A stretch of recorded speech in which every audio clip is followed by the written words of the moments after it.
Hello, Tim from Fair Play Now on the 2nd of June 2021, and I'm just between jobs. Got the first one done very quickly, just swapping over an extract fan unit, and that job went quickly and sweetly, so I've got a bit of time before my second job, so I can speak a few words here to you. First of all, I finished watching UK column news, the Monday episode, like I was saying I was going to, and yeah, the second half contained a few sort of gold nuggets as well. First of all, the ones that really stand out to me was, first of all, they had someone who called up a life insurance company and they asked a few questions that seemed pretty reasonable. I think first of all they sort of said something along the lines of, I bet you've got to jump through all sorts of hoops now to get life insurance, haven't you? And the person at the insurance place said, no, not really. And then the guy said, well, surely you're going to need a test, a negative test, PCR test. No, not at all. No, it's just fill in the usual forms and send them in, whatever you have to do. And then they asked, well, surely the prices have gone up, what with the pandemic and everything. Life insurance prices must have gone through the roof, surely. And again, the answer was no, not at all. So, apart from a bit of inflation, it's pretty much the same, really. And as I said in UK column news, the insurance company, as you well know, are some of the most risk-adverse people. They're very, very well informed. They know exactly what's going on. They kind of assess the risks ad infinitum, and it's only when they're sort of totally sure that they're not going to lose money and hopefully make a bit of money that they then offer these insurance products. So very interesting to note that it's been business as usual in the life insurance business. A bit weird, don't you think?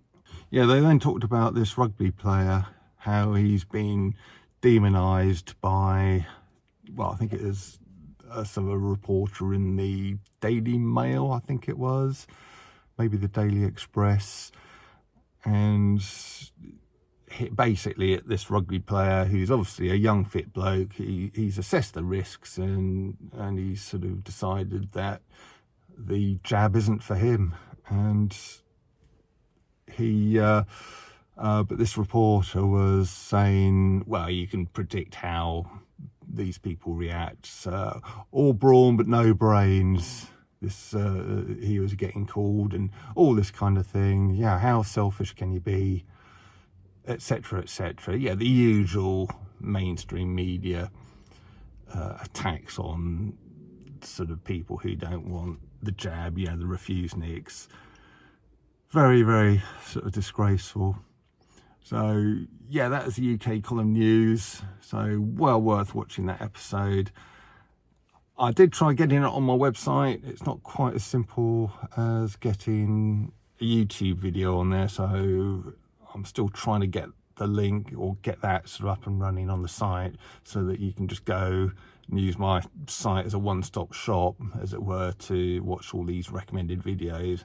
But still got to spend a bit of time working out how you do that. But another video I'll probably put on my site is the one from, and I've got one of my subscribers to thank for this, for pointing me in the right direction. Anthony Wilson, thanks for pointing me to this. But it is like an interview between a guy called Brett Weinstein from Dark Horse Podcasts and Dr. Pierre Corey, and the title of which is, and I don't know how they've got away with this title on YouTube, either Crime of the Century. And it's a great long interview, about 2.5 hours long, but it kind of really tells you everything you need to know about what's going on with Ivor, and what they're hoping, where they're hoping to sort of go from here on in. Dr. Corey did mention what's happening in Goa. I'm glad I got myself updated on that. So the cases and the deaths are still dropping right down, according to him, in that Indian state, unlike some other ones where they're not using that particular drug, and yeah, things are still really bad. So it's a 2.5 hour long video or interview, or near enough 2.5 hours.